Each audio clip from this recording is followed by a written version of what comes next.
They will be now out of fear what they will do, they will be making secret societies, है ना, they will be working secretly. ऐसा तो नहीं है कि liberals चुप बैठने वाले हैं, चुप तो नहीं बैठेंगे. So during the years following 1815, the fear of repression drove many liberal nationalists underground. अब जितने भी liberal nationalist लोग थे ना, वो क्या हो गए, underground हो गए. Of course, because they will not be quiet, चुप तो नहीं बैठेंगे, आवाज तो उठानी है. So secretly they started to work.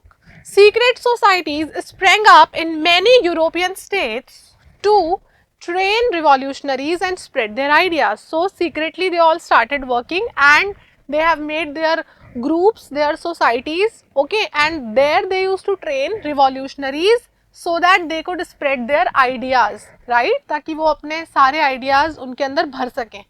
Okay, तो ये ट्रेनिंग देने लग गए, अपने सीक्रेट सोसाइटी बनाने लग गए लिबरल्स. अब क्या उनको बोलेंगे हम, revolutionaries, right. Okay, to be revolutionary at this time meant a commitment to oppose monarchical forms that had been established after the Vienna Congress and to fight for liberty and freedom. So उस time पे revolutionary होने का क्या मतलब था, that you have to oppose the monarchical forms of the government, that you have to oppose this government. You cannot have a despotic king, right? So, and who was established after this Treaty of Vienna? Treaty of Vienna के बाद में we have seen Bourbon dynasty was restored, right? And to fight for liberty and freedom. To be a revolutionary, your aim is to fight for liberty and freedom. That is for sure. One such individual was the Italian revolutionary Giuseppe Mazzini. Okay, Giuseppe Mazzini. Now there were many revolutions going on, right? अब बहुत सारे revolutions और revolutionaries आएंगे. He was the ideal of the revolutionaries. Okay, he was born in Genoa in 1807. What he did? He subsequently founded two more underground societies. First, Young Italy बनाया एक तो इन्होंने in Marseilles, and then Young Europe in Bern. Okay, two societies he has made. Now this is very important in terms of examination point of view if I say. So please remember, Italian revolutionary कौन थे? Giuseppe Mazzini. Okay, he was born in Genoa in 1807.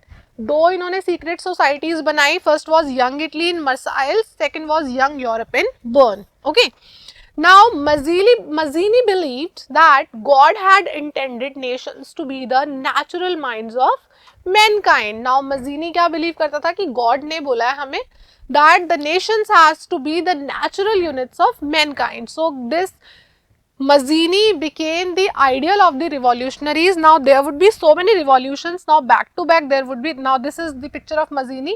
Okay, now the age of revolution we are going to see, which is considered as 1830 to 1848. Now there will be back to back revolutions. Okay, अब liberals और revolutionaries बहुत सारे आ गए हैं, है ना.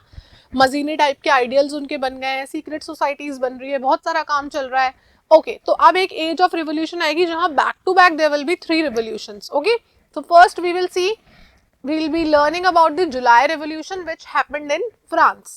So the first upheaval took place in France in July 1830. The Bourbon kings, who had been restored to power during the conservative reaction after 1815, were now overthrown by liberal revolutionaries who installed a constitutional monarchy with Louis Philippe at its head. Now, people were, fed up of this Bourbon dynasty. Treaty of Vienna के बाद France में क्या आ गया था? Bourbon kings, right? Again, who had been restored to the power. ठीक है, conservatives ने के आने के बाद. Okay, they were overthrown by the liberal revolutionaries. अब ये जो liberal revolutionaries थे, इन्होंने इनको क्या कर दिया? ये इसके अगेन इसके पैलेस पे चले गए इसको मारने के लिए. तो बर्बन ये जो नया किंग बना था, इसको पता था कि मेरे जो लुई 16 था उसको लोगों ने किस तरीके से एग्जीक्यूट किया था, और मैरी एंटोनोइटो को भी कैसे एग्जीक्यूट किया था, लोगों ने मार डाला था, तो मुझे भी मार देंगे, तो वो भाग गया. ठीक है, तो ये लुई फिलिप जो था बर्बन डायनेस्टी का, जिसको इन्होंने किंग बनाया था, वो तो जब लोगों की भीड़ आई तो वो पहले ही पता नहीं कहाँ निकल के भाग गया, क्योंकि उसको पता था कि मेरे भाई का हाल इन्होंने बहुत बुरा किया था, तो अपने साथ भी वही होगा, तो ये निकल लिया. ओके, नाउ फ्रांस के लोग बहुत गुस्से में थे. अब see you know that all these revolts, revolutions happened in France, successful भी हो गए थे फ्रांस में, लेकिन फ्रांस के लोगों का थोड़ा लक खराब था कि नेपोलियन आ गया और वापस से डिक्टेटर स्टेट बन गया फ्रांस, है ना. तो ये सब चीजों को देखते हुए कि फ्रांस के लोग बहुत रिवॉल्यूशनरी है, वहां रिवॉल्यूशन सबसे पहले आया, तो ये सब देखते हुए मेटरनिच ने एक बार बोला था, अभी हमने मेटरनिच के बारे में पढ़ा था, मेटरनिच ने बोला था कि when France sneezes the rest of the Europe catches cold, इसीलिए फ्रांस से लोग सब इतना डरते थे कि फ्रांस में अगर रिवॉल्यूशन आ गया तो वो सब जगह फैलेगा, इसीलिए जो ट्रीटी ऑफ वियना थी उसमें फ्रांस के ऊपर बहुत सारे रिस्ट्रिक्शंस लगा दिए थे, फ्रांस एक्सपेंड नहीं कर पाए खुद को, ऐसी भी उन्होंने व्यवस्था की थी. So the July revolution happened in France. The July revolution sparked an uprising in Brussels which led to Belgium breaking away from the United Kingdom. Now second revolution कहां पर हुआ? ब्रुसेल्स जो था वहां पर हुआ. तो अब इन्होंने क्या किया, बेल्जियम जो कि पहले यूनाइटेड किंगडम के साथ ही था, Belgium said that we don't want to be with United Kingdom anymore, so Belgium also got freed itself from the United Kingdom. तो सेकंड जो जुलाई रिवॉल्यूशन थी इसकी चिंगारी वहां तक भी पहुंची और बेल्जियम जो है वो यूनाइटेड किंगडम से अलग हो गया. Alright, so where the third revolution happened in the Greece. Okay, so the third revolution is the Greek War of Independence. So an event that mobilized nationalist feelings among the educated elite across Europe was the Greek War of Independence. Okay, अब ये कैसे हुआ? Greece is the most ancient civilizations, right? इसको सबसे ज़्यादा पुरानी civilizations में consider किया जाता है. So Greece had been part of the Ottoman Empire since the 15th century. ठीक है, ग्रीस जो था वो 15th सेंचुरी से ऑटोमन एम्पायर के कंट्रोल में था. Now the Greeks, the civilization of the the culture of Greece was different and this Ottoman empire's culture was absolutely different. Ottoman empire किसका था? इस्लाम का था, राइट? मुस्लिम एम्पायर था. ग्रीस का सिविलाइजेशन उनसे कल्चर उनसे बिल्कुल अलग था, right? So Greece was under this Ottoman empire since 15th century. The growth of revolutionary nationalism in Europe sparked off a struggle for independence amongst the Greeks which began in 1821. अभी जो Greece के लोग थे ना, इनका और उनका culture बिल्कुल अलग था. कल्चर क्या करता है? लोगों को जोड़ने का काम करता है. अब इनके बीच में कोई सिमिलैरिटी ही नहीं थी, राइट? तो यहाँ भी रिवॉल्यूशन की चिंगारी जो है भड़क गई. Nationalists in Greece got support from other Greeks living in exile and also from many West European nations. Europeans, right? Not nations. तब तक nation state था नहीं. तो अब क्या हुआ, ये जो ग्रीस में जो लोग चाह रहे थे इंडिपेंडेंस की मांग जो कर रहे थे, तो उसको इन जो बाकी लोग थे जो ग्रीस छोड़कर ऑलरेडी जा चुके थे, दूसरी जगह पे रह रहे थे, वो लोग भी इन नेशनलिस्ट को सपोर्ट करने लगे जो कि ग्रीस के अंदर थे, राइट? क्योंकि ग्रीस में भी एक नेशनलिज्म का रिवॉल्यूशन शुरू हो गया था. So everybody started supporting these nationalists. Okay, so finally the treaty of Constantinople happened. The Treaty of Constantinople happened in 1832, which recognized Greece as an independent nation. So finally, the Greece also became an independent nation. So this was about these three revolutions that took place. Okay. Now we will be reading about the romantic imagination and national feeling. Now there are some people liberals, there are some conservatives, right? There are some revolutionaries. But among them, there were some people who defined the feeling of nationalism in a different way. Now you must be wondering that romantic imagination क्या उस time पे movies बन रहे थे? शाहरुख खान था उस time पे? नहीं था. This romantic imagination is something else. So that we are gonna see. So there were some people who defined their nationalism, their feelings in a different way. They expressed their feelings in a different way. तो कैसे उन्होंने express किया? We will see. The development of nationalism did not come only through wars and territorial expansion. अब ये नहीं था कि जो nationalism कैसे आएगा? लड़ाई से और war से ही आएगा? नहीं. Culture also played an important role in creating the idea of nation. ठीक है?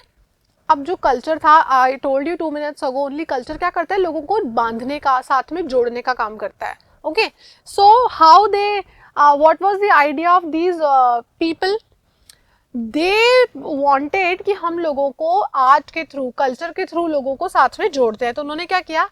Through art and poetry, stories and music, they helped express and shape nationalist feeling. लोगों में उन्होंने नेशनलिस्ट फीलिंग्स को कैसे जगाया? आर्ट के थ्रू, पोइट्री के थ्रू, स्टोरीज के थ्रू, म्यूजिक के थ्रू, पेंटिंग्स के थ्रू, राइट? सो रोमांटिसिज्म क्या था? Romanticism basically was a cultural movement which sought to develop a particular form of nationalist sentiment. Okay, लोगों में नेशनलिस्ट सेंटिमेंट ही तो जगाने हैं, तो ज़रूरी थोड़ी है लड़ाई करके ही जगाया जाए। जैसे फॉर एग्जाम्पल क्लास में जब क्या होता है, कोई किसी बच्चे ने कोई भी शैतानी कर दी, तो सबका अलग अलग तरीका है ना उसको समझाने का। किसी टीचर ने उसको खड़ा कर दिया, पनिश कर दिया कि ठीक है you will have to stand for 10 minutes, okay.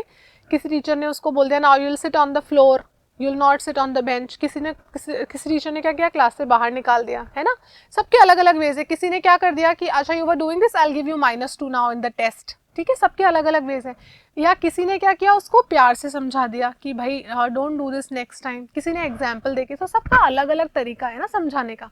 Similarly ये जो लोग थे, they had their own way of defining right their nationalism, so they have run a movement called romanticism. तो अगर यू नो रोमांटिसिज्म का डेफिनेशन कभी आ जाए तो you can write a cultural movement which sought to develop a particular form of nationalist sentiment. Romantic artists and poets focused on emotions, intuition and mystical feelings, and through that they have expressed their nationalism. Okay. Their effort was to create a sense of a shared collective heritage, a common cultural past as the basis of a nation. Why they were doing it? Right, so they were putting in lot of effort to create this feeling of nationalism among the people, so that they could tell them that you all so that they could create this feeling in the people that you all share a collective heritage, we all have a common history, we all have a common cultural past, and that is what is forcing us to become or to build a nation together. Okay, so in this series इसी क्रम में एक German philosopher आए, his name was John Gottfried Herder. Okay, he claimed that true German culture was to be discovered among the common people. इन्होंने क्या बोला कि if you want to find out about the culture of a particular place, then you have to go and find out among the common people. अब if somebody comes to India, जैसे some foreigners या कोई भी foreigner जो हमारे country में आता है, if that person wants to find out our culture, तो वो कहाँ जाएगा? एंटीलिया में जाएगा? गौतम अडानी के घर जाएगा? नहीं ना। कहाँ जाएंगे वो? जब वो गलियों में घूमेंगे, उदयपुर की गलियों में घूमेंगे, राइट, या हरिद्वार में गंगा के घाट पर जाएंगे, दिल्ली के चांदनी चौक की गलियों में घूमेंगे, पुरानी गलियों में, तब उनको पता चलेगा ना कि यहाँ के लोगों का कल्चर क्या है, right. So similarly this Gottfried ने बहुत अच्छी बात एक पिकअप करी कि if you want to find out the true German culture, then you have to go and find it out among the common people, right. That's उसको German में क्या बोलते थे? दास वॉक. Okay, so it was through folk songs. हमारे जो पुराने फोक सॉन्ग्स होते हैं, पोइट्री होती है, फोक डांसेस होते हैं, इससे हमारे कल्चर का हमें पता चलता है ना, और इससे क्या होती है, एक नेशन की स्पिरिट भी लोगों के अंदर आती है, राइट। सो अगर ऐसा कोई क्वेश्चन एग्जाम में आए इस जर्मन फिलोसोफर का नाम, so you can right his name, John Gottfried हर्डर. Okay, Poland which had been partitioned at the end of 18th century by the great powers Russia, Prussia and Austria. Poland को क्या किया था, ये जो उस time के ग्रेट पावर्स थे, जो बिग पावर्स हुआ करते थे उस टाइम पे, रशिया, प्रशिया और ऑस्ट्रिया, इन्होंने क्या किया, पोलैंड का को डिवाइड कर दिया, लाइक अ केक. जैसे केक को डिस्ट्रीब्यूट कर देते हैं ना, ऐसे इन्होंने केक की तरह पोलैंड को आपस में डिस्ट्रीब्यूट कर लिया. अब पोलैंड का existence was over, there was nothing called Poland. So even though Poland no longer existed as an independent territory, national feelings were kept alive through music and language. तो यहाँ भी एक अलग वे में म्यूजिक और लैंग्वेज के through, है ना, ये अपनी नेशनलिज्म की फीलिंग को क्या किया इन्होंने, they kept it alive.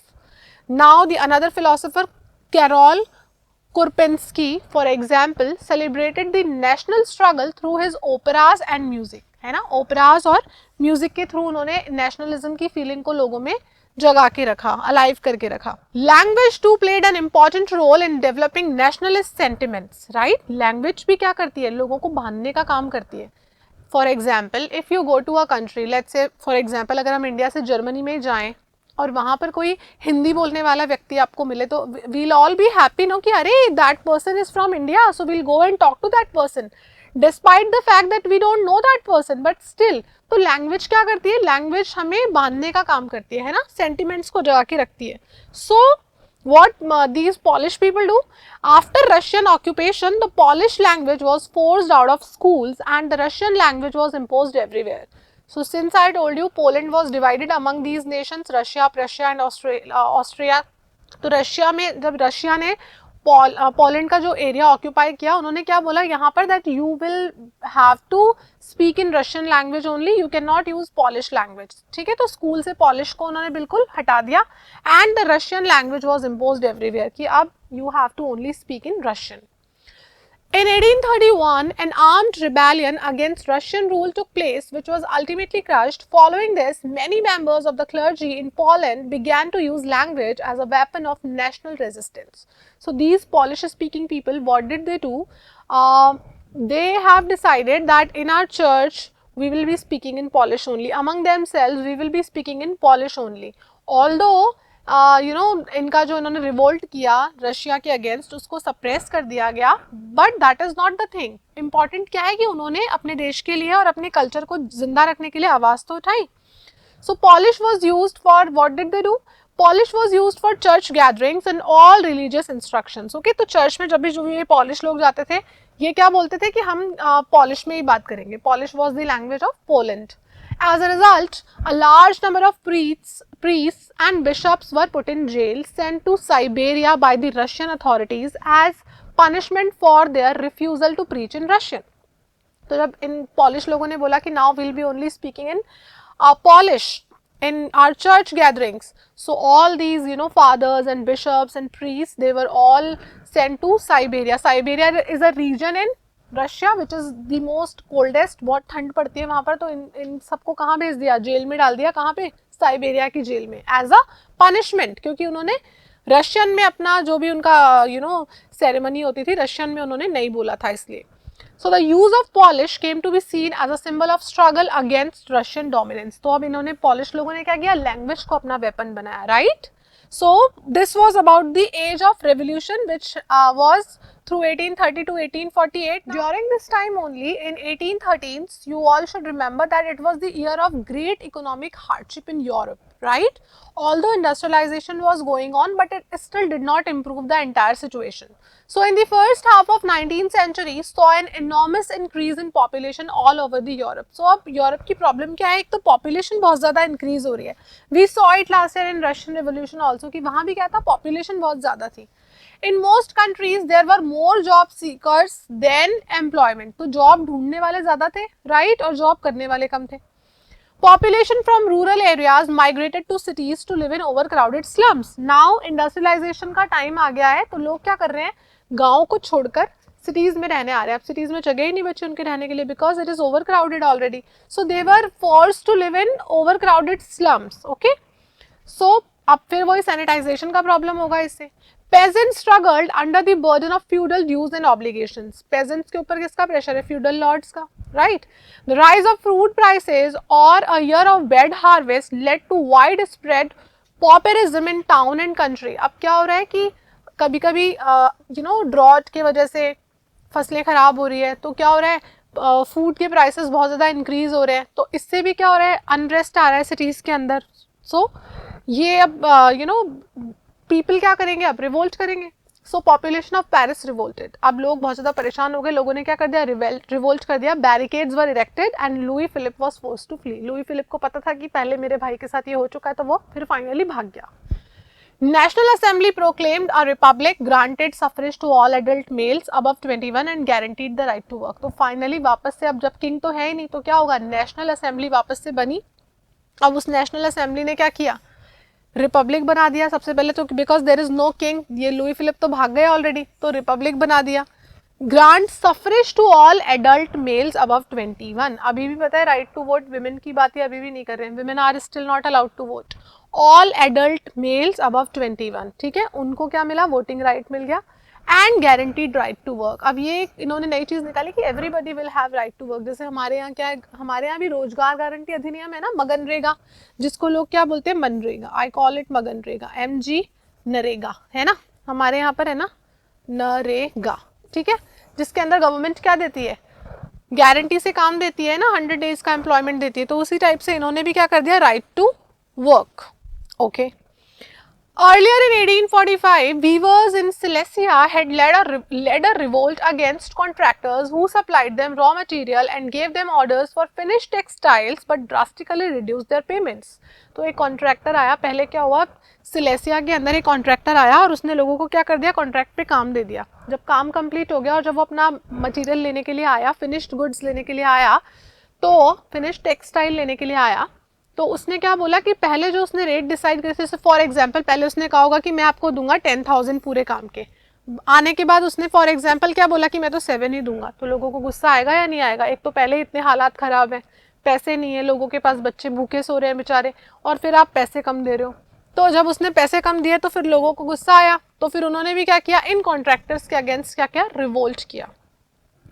Parallel to the revolts of the poor, unemployed and starving peasants and workers in many European countries in the year 1848, a revolution led by the educated middle classes were underway.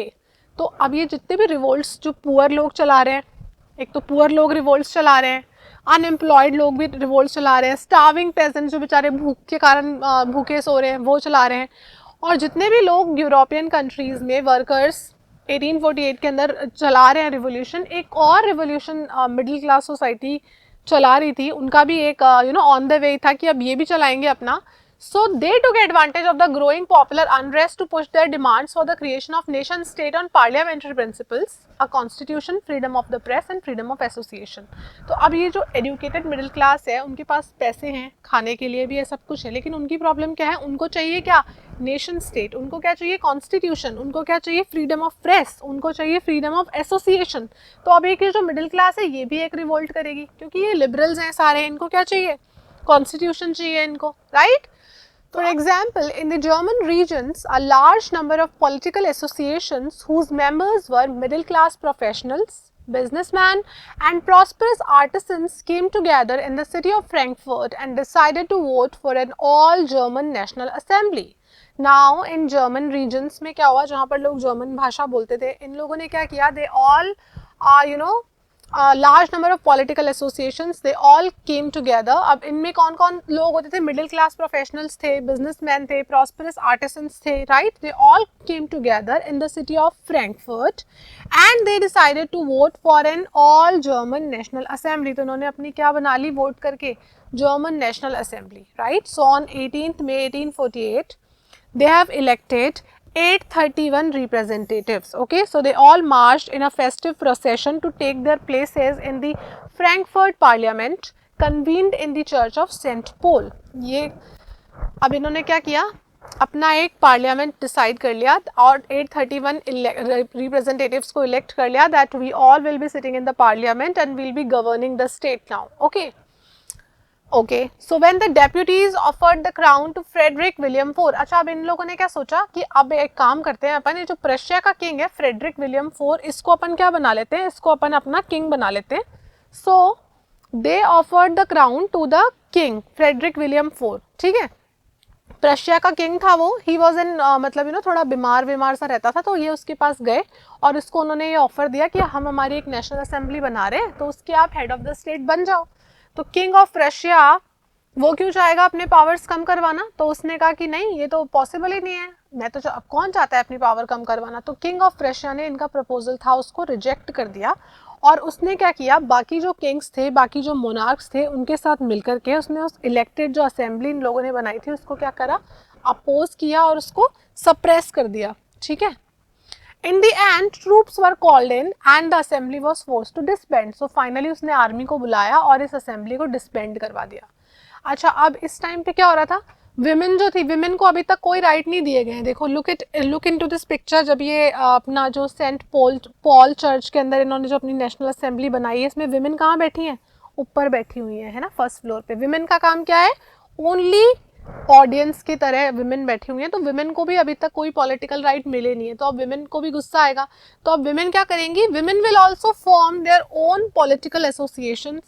So women also started to form their own political associations. They founded newspapers and then they started taking part in political meetings and demonstrations. जो जहाँ होते रहते थे जगह जगह पर, उसमें भी women ने क्या कर दिया, पार्ट लेना शुरू कर दिया. नाउ वी हैव सीन कि कैसे प्रशिया के किंग ने इनको सप्रेस कर दिया इस नेशनल असेंबली को. सो अब क्या होगा जर्मनी में, can army be the architect of the nation. अब कैसे, मतलब किस तरीके से एक नेशन बनेगा, आर्मी बनाएगी क्या?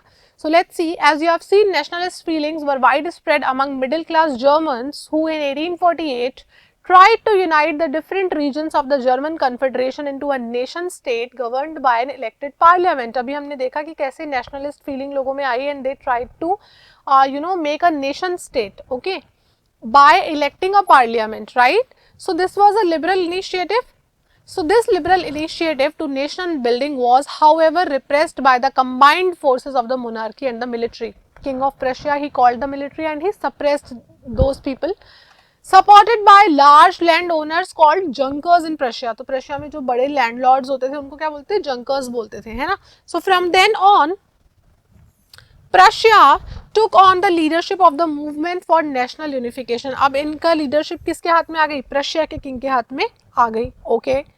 So उसका Prussia का जो king था उसका chief minister हुआ करता था. कौन था वो? Otto von Bismarck. Okay, you have to remember his name. Was the architect of this process carried out with the help of Prussian army and bureaucracy. तो इन्होंने जो suppress किया ये तो किसकी मदद से किया? With the help of Prussian army and bureaucracy. So 3 wars over 7 years with Austria, Denmark and France finally ended in Prussian victory and completed the process of unification. Finally ये जो war था 7 years तक चला, right? और finally कौन इसके अंदर जीता? प्रशिया इसके अंदर जीत गया. ठीक है, किस किस के साथ था? ऑस्ट्रिया, डेनमार्क और फ्रांस के साथ में था. तो फाइनली प्रशिया वन और प्रशिया ने इन सबको यूनिफाई कर लिया, अपने कंट्रोल में ले लिया. इन जनवरी 1871 the Prussian king William one, अच्छा अभी तो प्रशियन किंग का नाम कुछ और था, अब विलियम वन आ गए हैं ना. अभी कौन थे प्रशिया के king? We have seen 2 minutes ago, Frederick William 4. अब प्रशिया के किंग कौन है? Prussian king William one. कैसे William one? You must be wondering. तो जो पहले वाले थे ही वॉज वेरी ओल्ड और वो बीमार बहुत रहा करते थे एक्चुअली. तो अब नया किंग किसको बनाया? विलियम फर्स्ट को. So he was proclaimed German emperor in a ceremony held at Versailles. अब वो क्या बन गए? जो चीफ मिनिस्टर थे बिस्मार्क, राइट, उन्होंने क्या किया? इन सबको 7 year वॉर्स को 3 years का जो 3 वॉर्स थे ओवर दी 7 years, इन सबको हराया और प्रशिया को एक क्या बना दिया? एक विक्टोरियस स्टेट बना दिया और फाइनली विलियम वन को वहां का क्या बना दिया? मोनार्क बना दिया. ठीक है, okay. Now you can see the picture.